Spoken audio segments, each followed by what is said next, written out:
3টি মিটিং হয়েছে আনুষ্ঠানিকভাবে।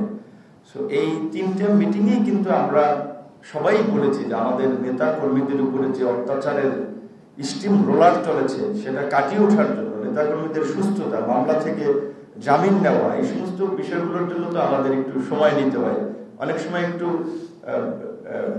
ব্রেথিং টাইমের দরকার হয়। সেজন্য আমরা কিছুদিন হয়তো সময় নিয়েছি, কিন্তু আমাদের সবসময় আলাপ আলোচনা হয়েছে এবং আমরা এই যে যুগপৎ আন্দোলনের মধ্যে দিয়ে 42টি দলের পাশাপাশি যে 63টি দল নির্বাচন বর্জন করে যে একটা জাতীয় ঐক্যের জন্য যে আমাদের একটা মনোভাব গড়ে উঠেছে, এটা কোনোভাবেই দুর্বল হোক সেটা কিন্তু আমরা কেউই চাই না। সুতরাং এটাকে আরো শক্ত করে আমরা যেভাবে আগামীতে এগিয়ে যেতে পারি সেই প্রচেষ্টা আমাদের দিক থেকে চলছে। আর বিএনপি একটি বড় দল হিসেবে তারা কোঅর্ডিনেশন করছে, যে কারণে আমরা চলমান যে ছাত্র আন্দোলন সেখানে যার যার জায়গা থেকে কথা বলে। এখন জন্ম সনদ দিয়ে খোলো বিকাশ স্টুডেন্ট অ্যাকাউন্ট, নিজের বিকাশ নিজে কর।